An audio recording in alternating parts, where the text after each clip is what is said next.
আওয়ামী লীগের যারাই আছেন ওরা তো পলিটিক্যাল গোষ্ঠী, ওরা তো সন্ত্রাসী গোষ্ঠী না।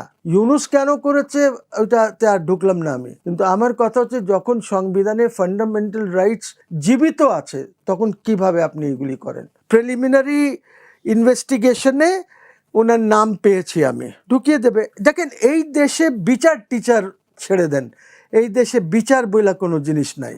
Khairul Haque, you like him, like নাও করতে পারেন, ডিসলাইক করেন। খায়রুল হককে 5টা মামলায় জামিন দিয়েছে, ঠিক যখন ওনাকে ছাড়া হবে তখন এসে বলছে যে ওনাকে আরেক মার্ডার কেসে ওনাকে ঢুকিয়ে দিল। কিভাবে করেন আপনি এটা? কোথায় মার্ডার, কোথায় কে কি করেছে আপনি ওইখানে ঢুকিয়ে দেবেন যাকে ইচ্ছা?